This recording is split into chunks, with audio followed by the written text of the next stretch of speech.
Hello, hello. My name is Ashton Mattos, and today I will be introducing my friend Jace here. Jace, would you like to introduce yourself? Hi, my name is Jace. I use he, they pronouns. I am technically a senior, but transfer credits. So, Where did you transfer from? Rappahannock Community College. So I have my associates, now I'm working on my second degree. Nice, good for you. What are you getting a degree in? I am getting a degree in art and visual tech with a minor in music technology. So we've already done some introductions. Tell me about your drag persona. Ooh. So what's their name? What's their name? His name, TJ Maxx. TJ Maxx. Technically, I have two personas, but let's talk about TJ Maxx. Yes. For right now, TJ Maxx. He is this trans mask vampire demon bad boy, and I love that. It's ironic because everyone sees me. I'm just like, he doesn't have an evil bone in his body. How is he playing an evil character? You do it very well, I will say that. Well, how did you come up with that name, TJ Maxx? How'd that come to be? There's actually a funny story behind this name. Feel free to share. So I was at Ike's with a couple of my friends, and we were talking about our drag personas. It's like, if we had drag personas, what would our names be? And someone said their name would be Ashley Furniture. It's like, what? Ashley Furniture. That is quite hilarious. Funny. And then I was just like, what would my name be? And that's when we came up with TJ Maxx. And so, you know what? That's sticking. And hear me out. This is what I tell a lot of my friends. If TJ Maxx wasn't a department store, it would be a great villain name. It would. I see it. How did you develop TJ Maxx's character, his personality, like who he is? How did that come to be, if you can remember? Ooh, how he came to be. So, for his first performance, his debut, and I will say, like, I incorporated a bit of myself into it too, because it was just like, oh my gosh, this is my first time performing, there's a lot of people here, what do I do? Because outside of TJ Maxx, I am an ambitious introvert. I feel that. I have a lot of ambitions, but when it comes to actually doing them, it's like, oh. It's like, oh, I'm scared. Yeah. He comes out in this black cloak because he's not really ashamed of himself, but he's trying to embrace being both trans mask and a vampire. Yeah. So, which I feel like there's a lot of crossover with some media like that. The idea of like the vampire having to hide their true self, trans men having to hide somebody that they're not, or sometimes having to hide the person that they are. You know what I mean? Honestly, I never made that correlation, but now I am. It's why I never thought about it like that. Trans people tend to love the monster trope because of that fact. Yes. Fun fact. That's why in like the beginning, and I remember the first song I did was Little Dark Age by MGMT. Oh, love that song. And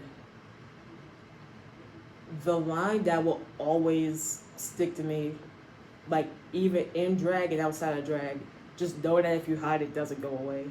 Oh, that's a great line. Which is when cape comes off, flag comes out of his pocket. Yes. And initially it was a non-binary flag, but I haven't really been using that term a lot for myself. And I think that might be something I'm still figuring out. I know I'm trans mask. Yeah. It's just the non-binary part. I thought I was at first, but I'm not 100% sure. Yeah, and I mean, our genders fluctuate. They're fluid. Nothing is set in stone. It doesn't have to be. So how did you specifically like discover drag? What drew you to like this art form? That's a good question. So I was at the performance. It was my first year here. Like seeing all the performers, and I will admit, like I was joking at first, like, okay, maybe I'll actually do it. But it's like, what if I did drag? What if I performed? Mm-hmm. And I remember saying something in the music server. I said, I might perform next year. I'm thinking about it. Everyone was just like, I would totally come if you did. Okay, maybe I should do it. And then when I got into it and as I thought about it more, it gives me a chance. It shows how versatile I am. Because being soft, innocent, sweet little boy Jace, than being this villainous monster. If that makes sense. Yeah. Yeah, no, it makes total sense. I mean, there's this pull towards it to be somebody you're not, but you desire to be on stage. I know I feel it when I get into drag. It's like, I'm not this cowboy, this sexy cowboy that roams around and seduces people like in the real world. But when I'm in drag, like, that's who I am. And it's something we desire, and I feel like that's kind of across the board. It's like, it's this character that we want to be for just a little bit. And a lot of times it's someone who's a part of us, who we just kind of let free for a little bit. Honestly, I will say TJ Maxx is a strong part of me. And a lot of people ask me this. You're not a bad boy. How do you channel something you don't really have? Yeah. It's like, how do I channel my inner bad boy? I don't have one. But it's there, and it comes with our drag personas. Kind of bouncing off of that, who were your icons? Who were, whether they're drag artists or not, who were like celebrities or drag stars or people that were just like the inspiration for TJ Maxx? I definitely say a lot of villainous characters, but his demeanor is inspired by, I don't want to pronounce his name wrong, but he's from JJK. Starts with an S. Oh, Sukuna. Sukuna from Jujutsu Kaisen. Yes. Yes. He inspired me. That is, I can totally see that when you perform. That is so interesting. I love that. How has being a part of the drag community really impacted your life and your overall environment? It's definitely boosted my confidence. I'm still an ambitious introvert, but I definitely notice a major confidence boost. A lot of people are asking me, when's your next performance? And it melts my heart because yeah, people want to see you there, perform yeah. because they like it. You're an amazing performer, by the way. Oh, you're gonna make me cry. You didn't know Jace performed at the drag show here for Mason Pride Week, and they did amazing, by the way. But yeah, you talk about people, they want to see you perform. When you're in drag or when you were performing, what is something a memory that pops out to you? Something, maybe a performance or a moment when you were in drag and something you just can't forget. Multiple things came into my head. Please let me know. I will start with the most recent one, which is Return of the Max. Which was I might sound a little cocky. It was a major success. I bet it was. Definitely the beginning skit. I don't know if you saw the beginning skit. I did. I caught your entire performance. I made it in time. I heard a couple giggles because how it started out, there was this transphobe/homophobe who was basically being a male version of a Karen. I don't know how to explain it. And TJ Maxx kills him. I do. You had this really awesome audio recording playing over, and it was very interesting. It was cool. I liked the skit. It really helped us get into what was about to come. Yes. I was like, oh, we're getting dark. We're getting scary with it. And I also remember because it helped me be a little bit scarier. Mm-hmm. I was supposed to be lip syncing, but instead of lip syncing, who's doing this? I don't know how I could ever lip sync. I've never performed in drag, but I want to. I was supposed to, and then things happened. I don't know how I'd be able to lip sync. I think I just start singing. I think I just have to start singing the song. I don't know how I could sit there and just go, Like, I don't think I could. I will say, when I did it as Sterling Ray Silver, my other drag persona, I whispered because he's more of this charming, flirty guy, whereas TJ Maxx, I start growling. It's so scary. Any other moments from, performances or meeting other drag stars when you're in drag? Just something that just stands out to you in your memories. Like hearing everyone scream, oh my God, what's happening? It was me, actually. I was screaming the entire time from the very back row. It was heartwarming. Like, oh my God. What advice would you give to someone who's interested in exploring drag as an art form? I'd definitely say do it. Go for it. It can be a little daunting at first, but something that helps me is getting in the character before you perform. Like, what would your character do? What's their demeanor like? And it is a great way of boosting your confidence. And if you're not ready to do it just yet, take your time. There's no deadline. Awesome, thank you. And one more question. Mm-hmm. What are your hopes for the future of drag culture, especially with the new generation, like the new wave of drag kings and queens and drag artists? I want them to continue paving the way for other drag artists. Yeah, I think that's really important. Like, I want this to evolve. Definitely evolve. Yes. Thank you so much. Where do you have a Instagram account for your drag? Do you have can you shout yourself out here? Give a little shout out. The Energy of the Darkness on Instagram. Same thing on YouTube, I think. Awesome. Thank you so much, Jace. It was a pleasure having you. Thank you so much for agreeing to talk with me. Thank you so much. Bye. Yeah. So for this documentary, one of my hopes is to not only showcase queer youth and drag youth, but also educate, specifically with drag history. One thing that really stood out to me in this course was the documentary Screaming Queens, which, as we know, revolves around the Compton riots in San Francisco in 1966. And this was a pivotal moment in drag history. We see here queens who are willing to fight back, stand up for themselves, and just live their lives as the person that they want to be.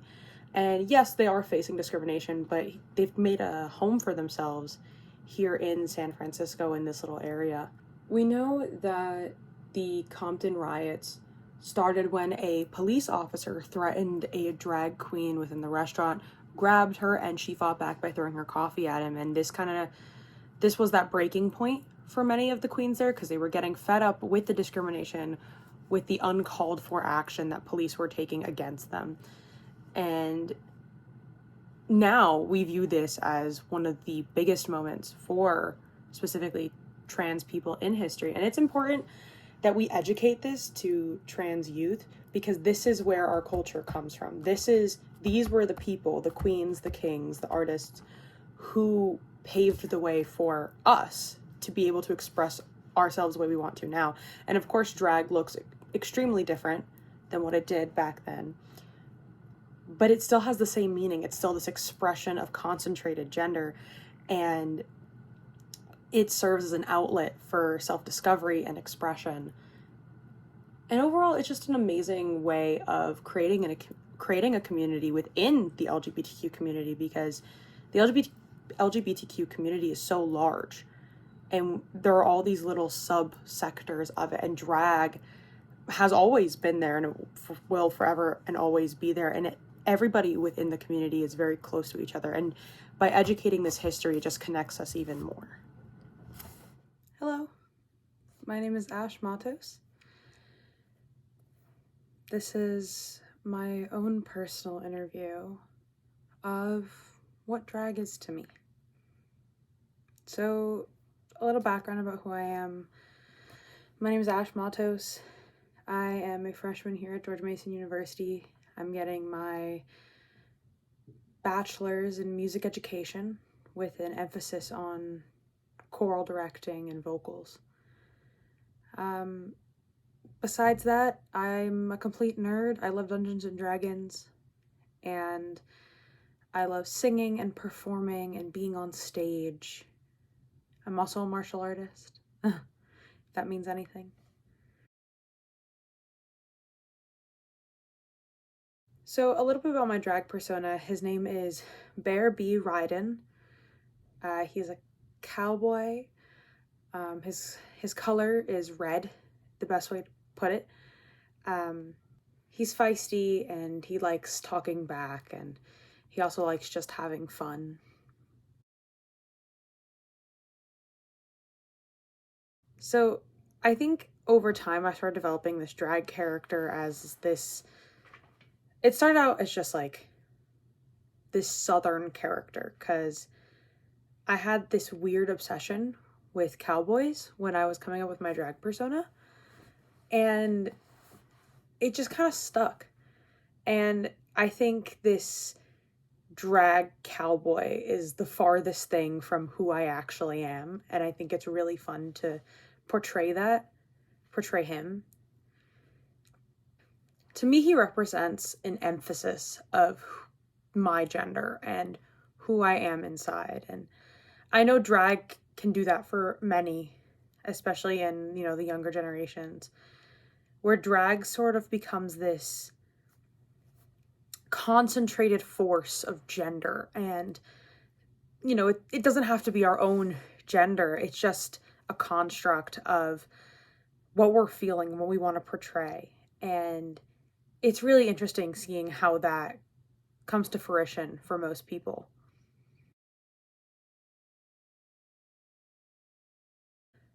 I discovered drag, I think, just by consuming media. I think my first exposure to drag was RuPaul's Drag Race. As for I think a lot of people of my generation, that was kind of like our first exposure. And it was awesome. I loved watching RuPaul's Drag Race with my stepbrother and just like learning about the culture and learning about, okay, what is this? What am I watching? Why am I so intrigued by it? And I think over time, I started to learn more and more and more about it. And I wanted to be a part of it, but I just didn't know how because personally, I don't like presenting feminine, but I loved the way that gender was portrayed through drag. And I want to do that. And then I learned about drag kings. I was like, well, can I be a drag king if I'm a man? Or I identify as a man. And slowly I started falling down that rabbit hole of doing my research and looking into what drag is and where it stems from and all of that. And I think the consensus I got was it doesn't matter who you are, how you identify. Drag is an art form. And yeah, it stems from a place typically of AMAB, assigned male at birth, people dressing more feminine and just dressing in a feminine way. But then it branched out into this whole other world. And I started to feel more comfortable in my own gender, which made me feel more comfortable in expressing a more concentrated force of it. I think also what drew me to drag was makeup. I love doing makeup. I love exploring with it. And it's a passion that I had to kind of learn how to re-love, because when I was coming out as trans, like, I kind of stayed away from makeup. I was like, it's going to make me look too girly. People aren't going to think I'm a man. But with drag, it's different because a major part of it is makeup. And a major part of it is how we're using makeup and SFX and prosthesis and clothing, all of that, to change the way we look to someone we want to be.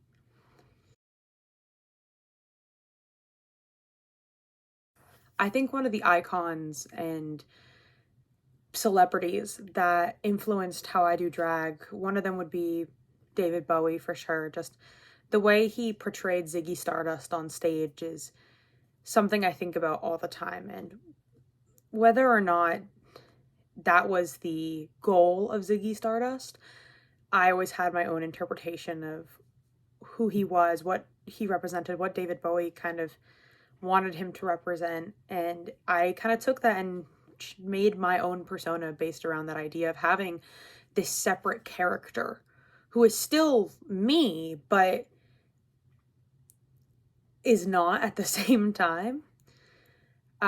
Some other awesome artists would be Throb Zombie from the Blay Brothers Dragula, an amazing drag king, and I really have been able to take a lot of what they do and incorporate it into my own drag as well. Another drag king that really influenced me was Landon Cider, a Blay Brothers Dragula winner.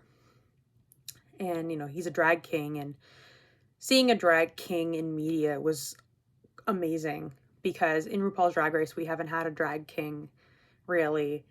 And, you know, I understand why, because RuPaul's Drag Race has made a name for itself and what it is.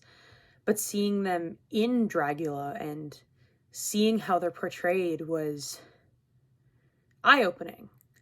It gave me hope for what drag can be and what it's going to be. And that was really inspiring.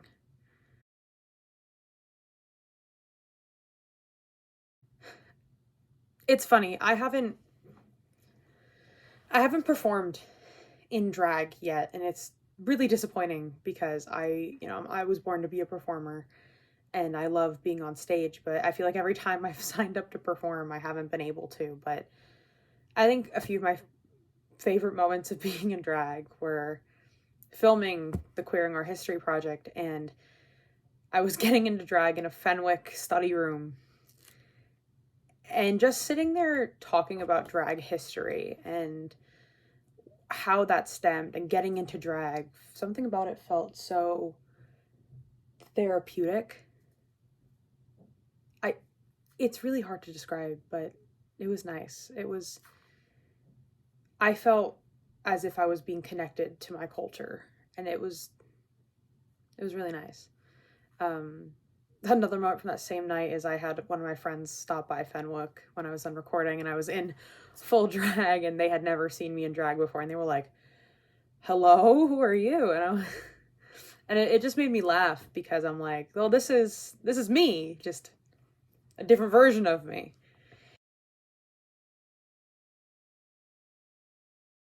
I think some advice that I'd give to younger drag artists out there is just do it. I know Jace, my friend, who I've also interviewed, said the same thing, but just doing it is majority of the hardship. Getting yourself to sit down and put the makeup on and look at yourself in the mirror and be confident. Even if it's not who you are, it's your persona. You don't have to. Ash is not Bear, and Bear is not Ash. We are one and the same. We are the same body and soul, but Bear Iden has this confidence that I do not have. But when I put the makeup on, I put my cowboy hat on and all the clothes, and I put the music on, I feel this surge of power and confidence, and I feel like I could rule the world if I wanted to. It's so much fun. And if you want to get into drag and you want to do it and you're sitting there telling yourself, God, I want to do it, but I don't know where to start, sit down, find an inspiration picture, and then just mess around with makeup. It doesn't need to look good. It probably won't look good your first time, or maybe it will, and I promise you it'll just get better from there. It's so much fun to even just to sit there and put the makeup on and then not do anything. It's so therapeutic, and it's so exhilarating to see yourself like that and see yourself be confident.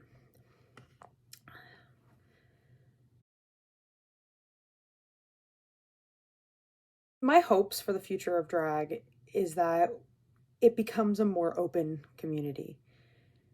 Though it's like extremely open to anybody right now. It still feels a little daunting to get into. I've been so afraid to perform because I can't dance. I have no rhythm when I move, which is funny because I'm a music major and rhythm should be something I know, but no, I'm not good at it. But it's scary to think about getting on stage and dancing, but you know, when you're surrounded by the right people and you find a community of other like-minded artists, you find it a little bit easier to get on stage. And I really hope also that we open up to the more niche artists and, you know, those who identify as drag things or clowns or aliens or whatever they want to call themselves. It's still an art form, and it's still this expression of gender and makeup and just self-expression.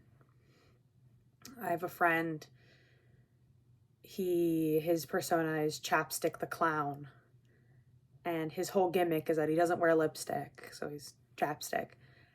And, you know, they identify as a drag clown. And to me, I'm like, well, I've never heard anyone use that term before, but it sounds awesome. And it sounds like this is how they want to express themselves. And I see the difference when they get into drag and they start just performing in the dorm room, and it brings a smile to my face because I know that they're happy. And I want more people to find that. And I want more people to see that, you know, you're allowed to get dressed up and dolled up and put on the outfits, put the wigs on, put the music on and dance or do comedy or do your talents and be on stage while looking like this without feeling embarrassed or shamed. So, but yeah, I think drag is one of the ultimate expressions of gender at its finest, and it has such a rich history. And I really hope that the future generation of drag can see this and that they can be made aware of why we do this. And it's not just we're putting on makeup and we're dancing around. It's no, we're putting on makeup to express who we are on the inside. And we're doing all of this to be confident on stage. And part of it is also the political aspect of it, of being able to get on stage in the most pure form of self-expression and protest what the social normatives are of gender, of what a man or a woman should look like or how anybody should look like. It's fun, it's performative, it's daring and it's thrilling. It can be scary.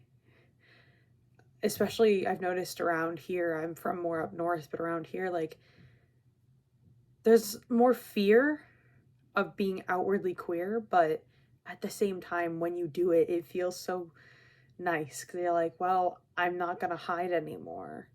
There's no point in hiding it anymore because this is who I am and this is how I want to be. And if I want to walk campus in full drag, I'm going to do that because that's who I am. And I want people to see that and say, hey, if they can do it, I can do it. So, thank you.